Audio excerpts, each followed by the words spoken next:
Hey folks, I'm Tom Vasel and welcome to Look Back. This is where I take a look at the videos that I reviewed a year, 5 years, and 10 years ago and tell you what I think about them now. So we'll start a year ago. A year ago I took a look at Revenge of the Dictators, which is so horrible of a game. You know, sometimes when I have these games I'm like, what was that game about again? I remember this one. It's awful. Downright the theme. Some dictators are having vacation in Hawaii. They decide to conquer America. They're going through, drawing random cards, playing take that stuff on each other, randomly rolling a die to see if you conquered Washington, D.C. and win the game. It's just bad across the board.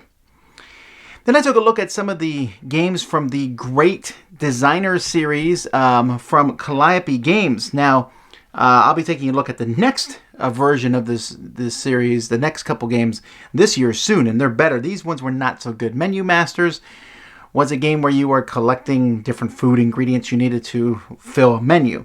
It sounded okay, but it was just too boring and too generic. Running with the Bulls, which Paul Peterson, it was kind of a Plinko type thing where the dice are falling down. I mean, they're bulls and they're running down and you're not sure where they're going to come out.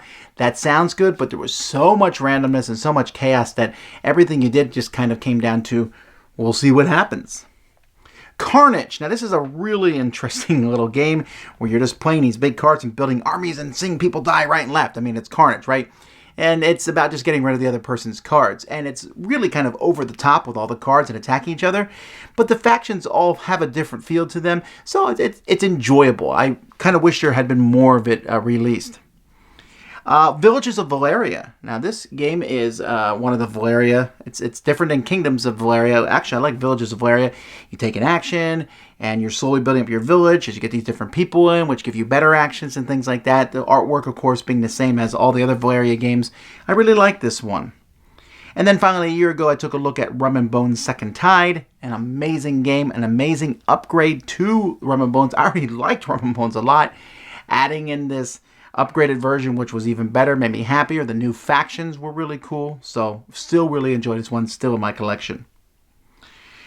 5 years ago, I took a look at 7-Card Zombie.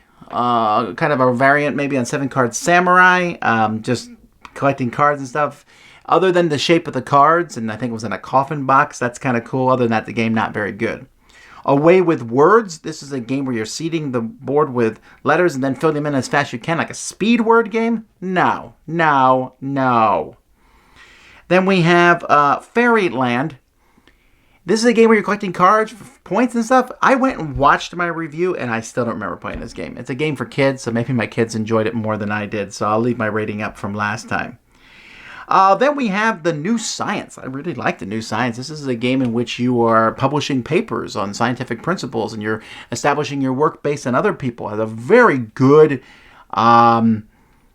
scientific historical backgrounds. You know, they kind of set the steps for this company as they're making these games that have this kind of historical things. Now, the Tesla versus Edison and things like that. But The New Science, I think, is one of the more enjoyable ones from them. Then there is Among the Stars. Now, you'll notice I dropped this one down slightly. I like Among the Stars a lot. When it came out, it was like Seven Wonders Killer. But it's not, really. It's neat. It's drafting. It's fun. You get to build a space station, and I enjoy it. Setup does wear on me, though. I'm like, okay, especially when you add the expansion, which cards we're using this time. And I like that there's this many cards in the game, but it just takes a little bit longer to set up and take down and even score. But it's still a very good game. Clash of Cultures. We took a lot of heat on this one because we did not say it was the greatest thing ever. And I have not played it with the expansion. I heard the expansion adds a lot. This is a civilization building game. Although emphasis more on the building than warring and things like that. It has some neat boards and technology. Had all that in it, but just didn't check the boxes for me. I liked it, but I didn't really blow my socks off or anything. It was just fine as it is. And I wonder if I'll ever play it again. Then we have, finally from 5 years ago, Mutant Meatballs. Oh, that's it's Ricochet Robots from Alex Randolph. And Ted Osbach puts his own spin on the game and adds in special powers, which really makes a big difference. This is one I was surprised did not get much buzz at all. It is kind of a thinky game, but adding the powers, and then as you do better and better, you start losing powers. I thought that was a good way that this game works. You lose powers, you can no longer use certain people on the board, which makes it fair for everyone else. I would play this over Ricochet Robot anytime, and they are very similar games. And then finally, Aladdin's Dragons. This game is based on one of the key games from Richard Breese. I probably looked at it way before 5 years ago, but I happened to do a video review of it then. In this game, blind bidding, you're putting your people down to get gems in these caves. Then you take these gems and you're sneaking into the palace and trading these gems to steal treasures. The treasures is how you win. But there's different spots to put things. You see where people are placing their bids, but you don't know how much they are. You know everyone has a certain numbers, and it works really well, and I think it scales well also. I really like it, and the pieces are cool. It comes with chiclets. Not really. They're gold bars. Aladdin's Dragons. And then finally, 10 years ago, 2 games that I've dropped considerably. One, Ninja Galaxy, which is a nice, bright, colorful game, putting ninjas out. It's just, nowadays, in the mix of games we have now, just, it's not worth our time. And ETI Estimated Time to Invasion. This is from the folks who made a game I really enjoyed called Nature of the Beast. But this one, I liked it at the time. I think I wanted to like it more than I did with the theming and all, but it's just really dropped for me because it's a semi-co-op game. You're working together, but only one person can win. That coupled with okay graphics and all that, so this one doesn't age well for me in the 10 years since I reviewed it.